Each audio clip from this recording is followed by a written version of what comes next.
Have you ever worried about whether you're going to run out of money in retirement? If this is something that's been on your mind, or if you know someone who is going through that thought process, then this podcast will speak especially to you. I'm Shaunelle, and I'm the host of this podcast, which is called Crap, Now What? And what we do each week when we put on a new show is we take a slice of life, a concern that is actually usually backed by numbers and by clients that I have talked to every day of the week, something that is on their mind. And we talk about and dissect this particular challenge in this format, in this podcast, so that we can really see the correlation and feel the correlation between the numbers and the concern and our emotions. I am a firm believer that when people are going through life, whether you're in a stage where you're challenged by finances or if you have just simply too many things on your plate, that what happens to us is that these moments in time, something that is actually hitting us, is also tied to how we handle our financial decisions, both literally and emotionally, and that need to make a decision. Now, as I just pointed out, these are my opinions. These are slices of life, comments that I've had, people that I've talked to all over the country. My company, Blazing Star Wealth Strategies, is a nationwide company. It's based in the Midwest in Omaha, as well as I'm talking to you today from Wichita, Kansas. This is really the heart of America, but I meet people every day of the week, and I am talking to people all over the country. And there are a lot of commonalities between the people that I visit with. And when I talk about my company, Blazing Star Wealth Strategies, we are talking about the fact that our company and my team is focused on helping people to make decisions that help a person to be able to enjoy more of their dollars in life, more of their dollars in retirement, and give less to the government in the form of taxes. Nobody is required to pay more in taxes than what they have to, and there are strategies to help mitigate the amount of taxes that you pay. But again, these are my opinions. If you go to make your own independent decisions, please make sure you're consulting the appropriate people depending on what you're considering. Maybe it's your CPA, maybe it's a financial advisor, maybe it's actually talking to a member of my team about your particular situation. But I do promise you, if this is the first time that you've ran across this podcast, or if you are someone who regularly watches this podcast or listens to this podcast, as most people do, they listen instead of watch, or you're catching a snippet of this on any of our social media platforms, you will hear something, I believe, very truly, that this is designed for you to hear something new or a bit of an enhancement on something that you have not heard before. So let's dive in. Ask yourself right now, how prepared are you for retirement? If you're just getting started in the early years and you have barely gotten out of the gate, this podcast is going to be for you as well, because I'm going to be encouraging you to take advantage of the compound interest. If you are further down the road, if you have a narrow runway, I use that term a number of times each week. If your runway is narrow and you do not feel like you have enough in retirement, now's the time to make decisions.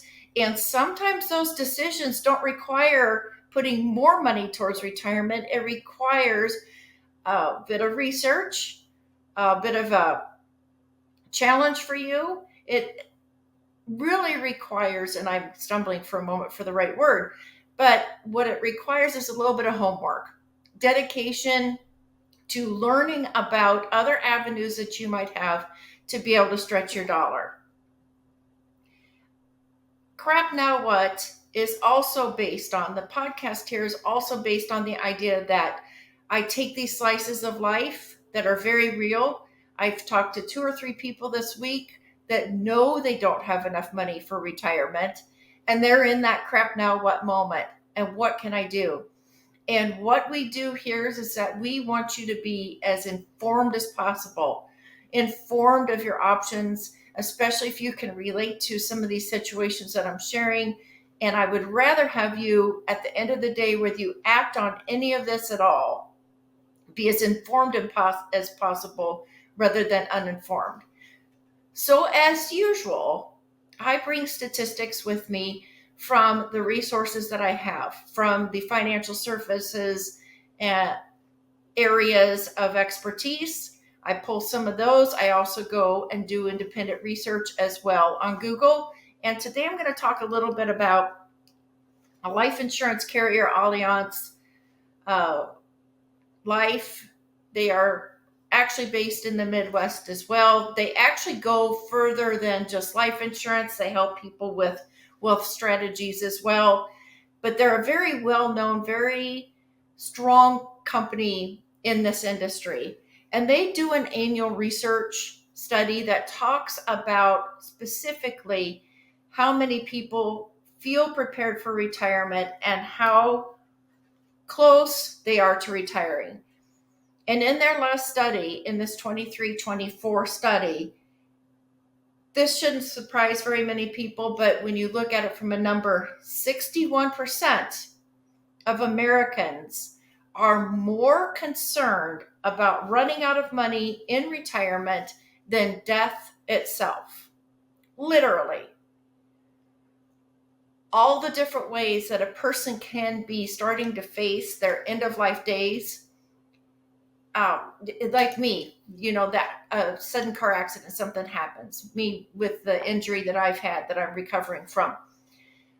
Illnesses. Think about those moments when you've been waiting for test results, the stress of really wanting to have the instant knowledge and understanding of those test results the moment that you're sitting there in an MRI or getting a CT scan or some other form of diagnosis from a physician. For many people, it's gutsy enough to actually make the call and get the appointment and show up to hear the potential news of something that is scaring them health-wise. But then to be waiting 2, 3, 4 extra days, a week in some cases for certain kinds of tests, is very stressful. And what this study is telling us is that 61% of Americans are more worried about running out of money in retirement than death itself. Other studies also talk about that fear of running out of money. So I went back and started to really digest, where does this really come from? This fear of money. Of course, it's the idea that we know that there's not enough money in the savings account. There's not enough money in the 401k. Most people and adults are already paying their bills. They're paying car payments, mortgage payments, the light bill, food, putting food on the table for themselves and the other people that depend on them. And so we've already gone through that process of adulting, of becoming adults and understanding that we have obligations financially, we have obligations to the people that we love. That is a very important part because the people who are doing this are also projecting and realizing that they may not have enough money for retirement just by knowledge, gut instinct, and life itself, living life itself. Another outstanding and very strong statistic, and I've used this in previous podcasts before, is that more than 60% of the households in the U.S. have a net worth of $190,000. $190,000 of net worth. Net worth meaning liquidity in many cases. Different ways it gets measured include property values, because in some ways those can be liquid. So when you hear of people that are stars or politicians and other people of influence in that regard, and you see Times Magazine saying, here are the top richest people in the world of 2024, or the top in this particular industry. They're measuring net worth based on all assets. In this case, when this particular study was done, where households, 60%, maybe even actually a few larger percent, I think sometimes that statistic goes up to 70% of the US households having $190,000 in net worth. That's very scary. So this is what I mean is that people who are adulting know that. And if you're one of those 60-70% of the households, which is clearly a majority, know that you can't quit working or start drawing Social Security and have a reduced income and have that 190 last long. So back to where I was going with my reflection on this.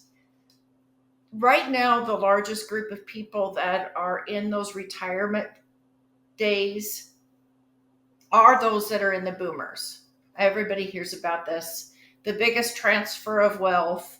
I'll go even a little bit further. It's the biggest group of people that's aging. It's the biggest group of people that are living longer, is going through in our country and in probably other countries in the world too. So I won't say that that's special just to the US.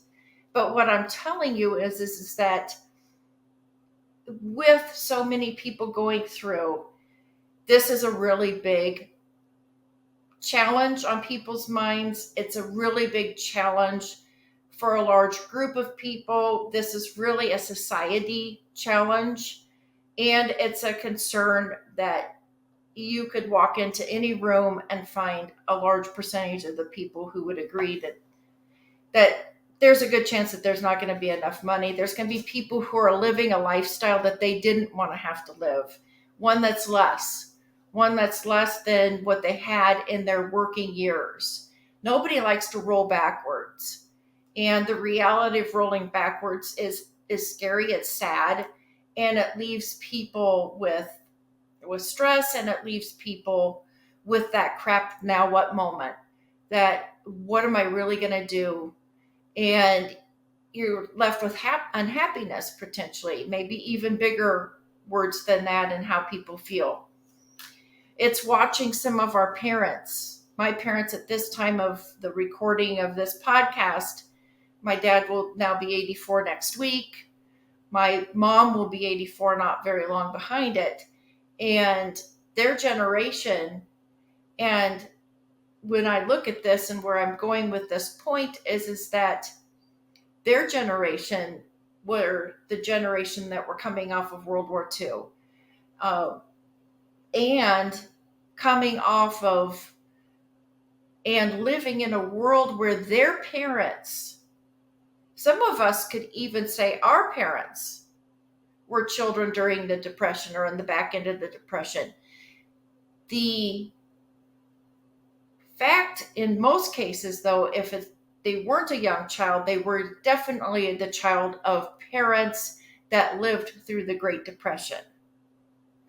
And this is very important because as I look at this, when we start to talk about the idea of saving money, having money, not going backwards, and the emotions that come from either being a child of the Great Depression or having been in the Great Depression, depending on how that goes in a particular household, there is a whole different lifestyle when it comes to money that somebody has had experience in if they lived in this part of the world.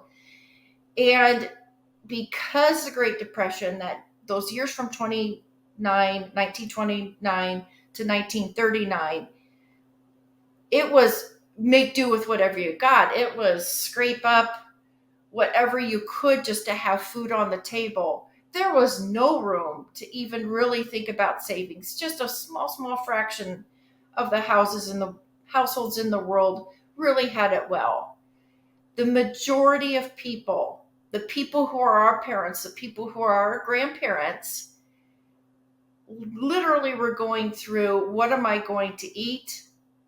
Where am I going to have the next bit of money come from? How am I going to have a job in some cases, or at least seeing that? Because unemployment was at 25% at one point, I believe in 1933 is about where it was, 33 and 34 especially. Kind of midway through, unemployment was at 25%. Again, people were not in a position to be saving money because every penny that they had was going just to survival. And if you grow up in this sense of urgency just to survive, then we're not talking about good money habits because that can't even be considered. So then the people, the children that come out of this, our parents, our grandparents in some cases, depending on how, the numbers work within a generation and a family tree. When we start to get in the households and we get outside of the Great Depression and on the back end, we had another war, so there were sacrifices of lives. People that were earning money for the family were not coming home. And I'm not going to get too deep in this dynamic, but as I look at it, it shouldn't be that surprising that really we've never had, and I've heard this, but I'm just really now digesting it. I've heard this from time to time that many people never found a way or didn't have an opportunity for various things that were happening in their life to actually be able to develop their own financial acumen, their own good financial practices. But when we, as parents, are not able to develop those for ourselves, it's hard to teach somebody when we don't have it. And this is not a negative. This was kind of an aha moment for me, because why don't we have good financial tools? Why do so many people end up learning on the fly? Why are financial decisions and learning about how to handle money done as baptism by fire? It's very interesting. And if you're listening to any of this, if you're catching this, reflect for a few minutes. Just reflect on your own habits. Many people that I talk to in my age group, I'm in my 50s. I'm on the back end, way back end of the boomers generation. And then my parents would have come and lived in the post-depression and through the Second World War II days. If you go back and you look, it's no wonder we don't really know as a group, kind of balling everybody up together a little bit. It shouldn't be a surprise we don't have really good structure in place for teaching good financial acumen. Now, you get to my age, when we got into school, in some cases, schools had consumer math in them. Consumer math or some sort of business class or something that was attempting to start to teach people how to balance a checkbook. Well, now we're at a point where we don't even balance checkbooks anymore because we're swiping a debit card and we're really not watching the steps of money going in and money going out. So again, these little things add up to generation after generation being short on funds for retirement. And it happens for no fault of our own in a way, because you can't really wave a magic wand and say, okay, now you know how to handle money. Go into life and just do it, because we don't have those structures. And in the places where we do have the structures, they probably may not even be as strong as they needed to be as next generation started to go through. Now, I haven't had a child go through the public schools for a while now. Mine are post-college, post-graduate school.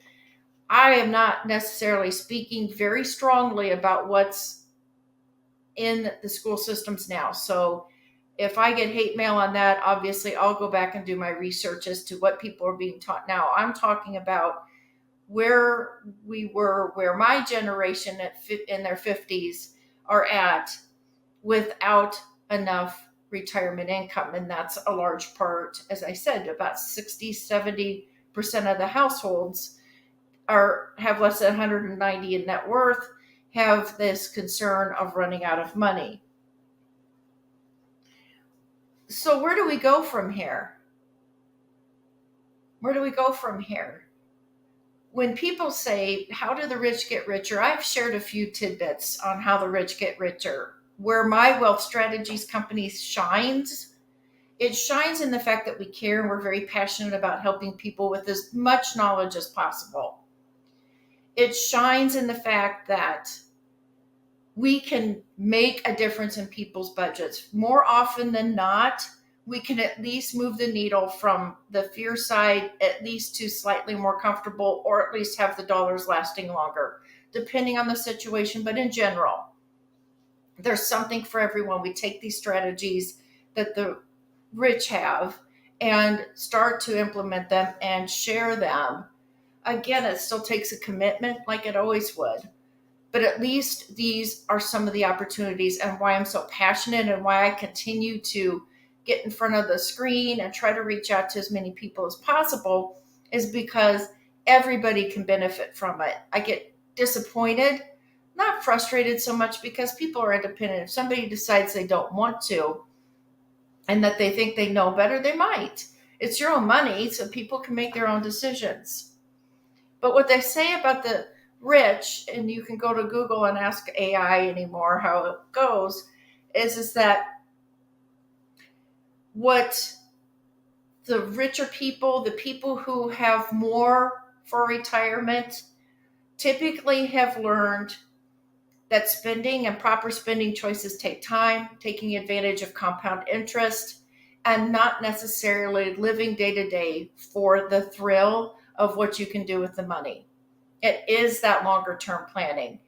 It's that proverbial, well, instead of spending $7 or $8 on that cup of coffee that I just drove through to pick up today as my treat for immediate satisfaction, I have decided to put the money away. Now, I'm not one who goes around using that example. I've heard it over and over and over again in my lifetime, that that's kind of the traditional way of saying, okay, well, if you want to be richer, this is what you do. You give up that fun cup of coffee, or you don't go to McDonald's or something like that. I don't mean to be sarcastic, because again, the crap now what premise of this podcast is that our emotions and our money are tied together. And so sometimes taking away some of those treats, so to speak, hurt us in different ways, or satisfy and meet our needs in different ways. So I don't think it's that simple. I think it's a little bit cold and callous of people who say, if you give up this, in the long run, you'll be happy. Well, sometimes having that new pair of shoes right before the interview is life-changing. Having that new pair of shoes for that interview can be life-changing, even if that pair of shoes came from Payless instead of the department store, where they would have been more expensive. But spending that money on that pair of shoes can change your life in a different way by getting you the job that gives you more income. So we're not going to go down that path so much, because that is, again, the spirit, though, for those people who are wondering why I have this show, this podcast, Crap Now What, and why I have this blasted all over my socials for my company and for myself personally, because myself and my team, we think like that. We understand that. Matter of fact, I just got off of a Zoom with a lady who's getting ready to put together her accelerated retirement plan, where we're able to more than double what she has over the next 10 years. And this is not doing a traditional, just put it out in the market, follow the S&P 500 type of doubling. It does have a few more steps in there, but once she started to get going and seeing what the possibilities are between option number 2 and option number 3, she says, so I could, if I wanted to, go and access money to go get myself that red Corvette. Yes. And so these are the ways people think, because that's not just one day's worth of enjoying finances. This is enjoying something because they saved up and now it's more comfortable. Another example, yesterday I was talking with a woman that is very much afraid that she's going to run out of money. I was talking with her and her husband. They know that they've retired early. This is the dilemma that so many people have. When do I retire? When do I decide to pull the trigger for Social Security? I do workshops on Social Security and the pluses and minuses of taking it at age 62 or at full retirement age, which is 67. They call it FRA, full retirement age, or waiting until 70. There's a gamble here and there. There's a lot of reasons from taxes to weigh into that we won't get into this one. It's really difficult for me to have a conversation with someone. It's challenging and yet it's difficult from the emotional side because I see where they're already worried and struggling and are turning to someone like me to at least have myself and my team help them to have their money last longer. Let me give you a little bit of an example. We're going to put a few of these numbers up here in these captions.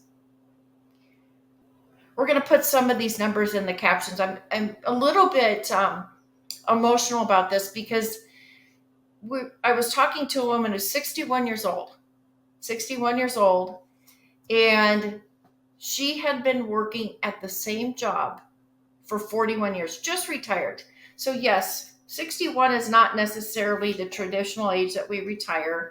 So it might be on the early end, and especially now that people are living longer and 20 years gets us to 81, but 61 years, and I can understand completely after working in retail on her feet for 41 years, even though she'd made her way up to a management job, still working and working hard for 41 years.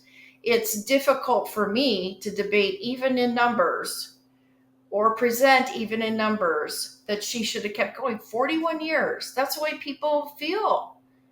When someone's been in a job working hard, long days, long nights, overnights, working one job, two jobs for that many years to take care of their family and take care of their household overall and to keep on going and going and going, the body starts to tell you you can't keep going, or you don't feel like you can keep going any longer. You start to see other people who are off enjoying life a little bit more, or possibly that position is no longer available. Something happened with the company.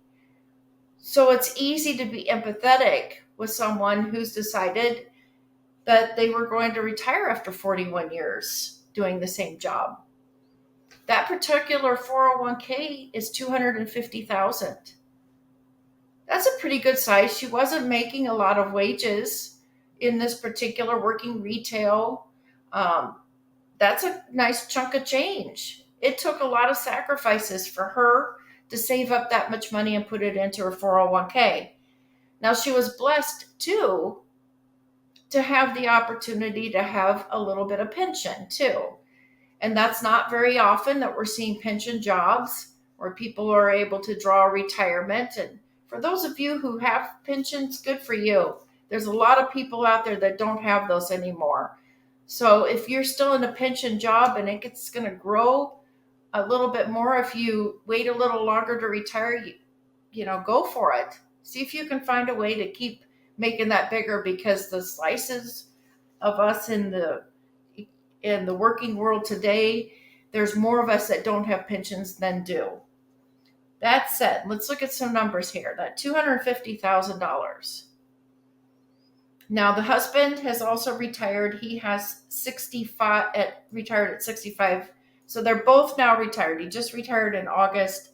But we're going to talk about her side of this because they're already feeling sensitive to not being able to quite live the lifestyle that they were able to live. And part of it is that at 61, she's not able to draw Social Security quite yet. So another year, she'll be able to start drawing Social Security. And uh, the husband in this particular situation at 65 can start to draw Social Security and has gone ahead to start drawing Social Security. But let's just look at hers. Let's pretend she's even a single person in this picture.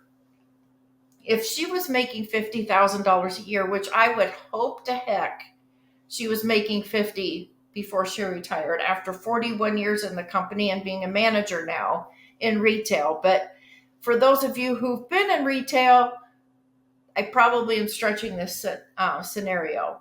It's pretty difficult to see 50 in a retail position. But even in this example, that's approximately $960 a week in income. That's a decent amount.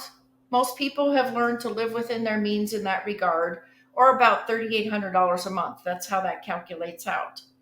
Her pension, like I said, she's blessed to have some pension. The pension that she is getting is $900 a month. So instead of $900 a week, now it's $900 a month.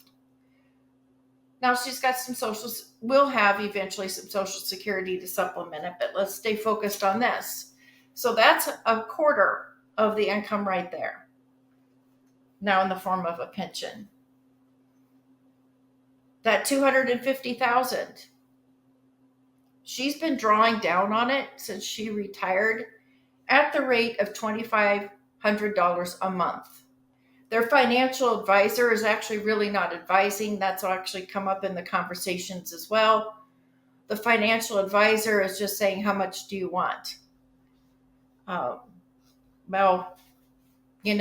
as financial advisors, we should eventually, but we should also be showing maybe doing some of the math. But that's beside the point. So $2,500 a month is coming out, plus the $900. That's $3,400. That's pretty much what she's been doing, is matching how much she was already making. Pretty close. You can imagine that. Because I'm estimating $3,800. This would be $3,400 is what she's at right now. $2,500 a month is $30,000 a year. She's got $250,000, $250,000. Again, a nice size nest egg for 41 years in work in a retail business, because it's very difficult to put money away when you're not really getting paid the highest wages out in the market. $30,000 out of $250,000. You know where we're headed with this is that she's going to run out of money. That $250,000 is not going to last for very long. Even if that particular 401k earns at 7% each year, that's an interest earning of about $17,500 if we're figuring it on $250,000. But if we're drawing down and we're having that principal go down by at least another $12,500 a year, now it changes mathematically year over year over year. If you run the math on it, though, about 9.5 years, that account would be depleted. And that's just assuming 7%. Now, some years probably make more, but also it's still subject to market volatility. And she is definitely facing, in her just trying to live the same lifestyle, which is all most people would be happy to have for retirement, is to live similar and enjoy life and have time for family, time for themselves.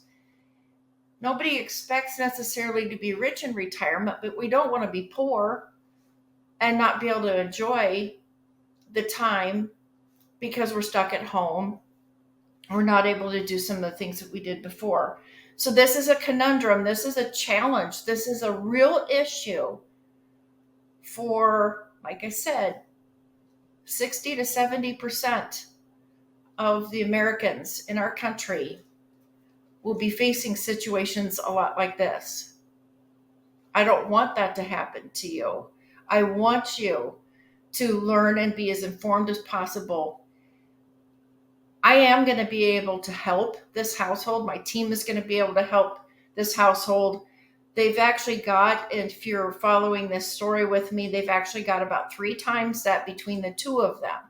So nearly 600, which is a good number. It still is at risk if they keep going at the rate they're going. And now they were talking about reducing how much she was taking out by $500 down to $2,000 a month. That $2,000 or $2,500, which I will go back to the taxes side and point out that still needs to be taxed, and it's being taxed as ordinary income. And therefore, it does reduce the figure.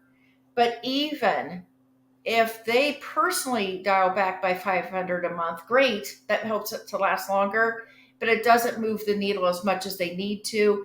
If they're 61 and they have a longevity to age 80 or 90, they could be in really a tough situation.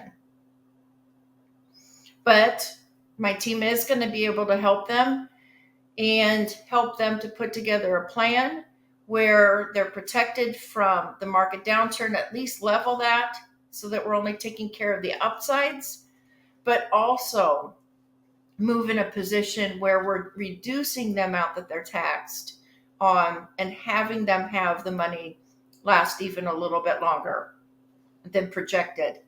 We're just diving in. This was just a preliminary, so I don't have all the details, but I'm giving you an example that I think resonates potentially for you personally, or somebody that you know, or somebody that you love who is already sharing that they're concerned. They're concerned if they end up in assisted living, how fast that those dollars are going to go. Even if they don't and they're able to live independently for many, many years, it's still not a lot of dollars for the long haul. So what do I want you to do? First of all, what I want you to do is keep coming back to this podcast, because I am going to keep sharing ideas and real life slices of life and what the options are should a person expect to be in this type of situation, or if you know someone who is. That said, of course, now the top thing that most people would tell you to do is to stay away from spending frivolously all through life. That's a whole mindset that if you're a young person and you have watched, and I meet with young people all the time too, who have watched their parents or they've watched their grandparents struggle, who do want to do better, and they're looking for resources to set themselves up better while they still can, so they don't have that challenge in later in life. If you're a parent or a grandparent and you're running across this, or you're running across something else that you can, even if you can't give a total financial legacy and leave money for the next generation, if you could leave the gift of education, that's just as good as leaving money. That gift of education on how to grow money, how to be more knowledgeable about money, however you want to look at it. Every situation is a little bit different what you would call it, but giving that gift of knowledge is the same as giving the gift of money. Help people, and you personally, when you're searching for places to put your money that you do have, look for places that have compound interest. There is a space in a person's financial portfolio for stocks, bonds, mutual funds, for things that follow the S&P index. There are places, if a person has enough funds, then having some funds at risk is totally fine. It is a way to take advantage of some of the big highs, but then there's also that risk of some low. until a person's able to handle some of that risk, my best advice would be to be in places where you earn off of compound interest. Lock that in first. I'm going to challenge you not to be quick to write off new resources that you hear about, because not everything is new in the financial services area, but it could be new to you. It could be something you've never heard of. What we deal with every day of the week and the resources that we can bring to the table as a team are often unfamiliar. They're unfamiliar to almost everybody. They're not brand new. The concepts are not brand new. But if you're truly looking for options that can actually make a difference, it can include things that are not necessarily the same thing that the parents and the grandparents and other people are doing.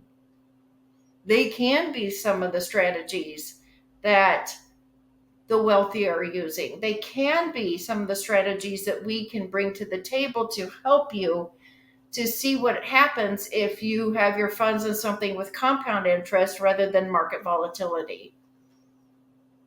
So don't write off some of those things. Do yourself the favor of some research. And of course, that means knock on our door. Share this video with other people too. Take the time as you're making your decision. Just like when you go to buy a house, you decide when you go to buy a house what neighborhood you're going to be in, what kind of budget that you have, how long do you think that you're going to be there. It's not necessarily just money driven. How much is the payment and how much are the taxes and do I have an HOA? Those things are very important, but you're looking at things from what's your lifestyle going to be like. I challenge you to do the same thing with your finances. When you decide that you've got extra money, say $300, $400, $500 a month, where are you going to put it? Is it going to be in a savings account with a high yield or an ordinary savings account with lower earnings? Are you going to put it in a CD so that it's protected and give up extra interest that you can have going over to here? Those are decisions that are made, and those are important times to look at what are your other resources and who else do you know that's knowledgeable in those areas. What we do with our company is we change people's lives every day. Like I said, even if someone has comparatively a smaller amount of retirement account, they can still do something to move the needle and have the money last longer. This is the passion of my company. This is the passion of this podcast. This is why when I come into this podcast studio set and I start to talk to you about the next episode and I open it up with a crap now what moment, like today's crap, I'm not going to have enough money to live off of in retirement. Now what do? You continue to be a listener. You save this video, you reach out and say, you started to talk about some things. What were you thinking of? What kinds of ideas do you have? How can I have more financial education? How can I be more aware of what is actually available to me? And if nothing else, like I said, you can move the needle for yourself still. In most cases, like I said, I can help people. My team can help people move the needle now, move it in the future. And more cases often than not, we can help people move the needle. And even more than that, we can help change lives by also helping you to give the gift, whether it is a legacy of finances, a legacy of financial acumen, the legacy of financial education, so that the generations that you have on your family tree can live just as strong, just as rich of a life, because their lives have been enriched by you. If you like these ideas I've asked you several times in this podcast, save the podcast, tune in, send in some topics. Anytime you see anything in social media that says blazing star on Instagram or Facebook. I'd love to have you be a follower. Come watch more of the reels that I've put out there and more of the information that my company and myself have to share. Also, you can find me under Powerful Money Lady on TikTok. I want you to have the empowerment and have your dollars working for you as much as possible. And I do thank my partner Caleb at Sal Media for helping to edit and post and get all this information out to you in the best sound bites as possible. And I thank you very much for tuning in. Okay, so if you're still listening to this podcast at this stage, this is the boring stuff. This is the disclaimer. And I'm doing this because, yes, I do care about who you are and what you do with your money. And I'm going to be here to help give you some ideas. However, these are just ideas, they're theories. Sometimes these are ideas that are coming into my head based on what's going on in the world at this time, and they're not necessarily specific financial advice. I do encourage you, if you decide to do anything with your money, make any changes, seek the advice of a professional. You're welcome to follow up with me or with someone else, and make sure that what you're doing is something that fits with you, your lifestyle, your finances, and it's a strategy that's specific to you. Again, these are ideas and concepts. Do not necessarily take these as specific financial advice and follow it directly without having a full education.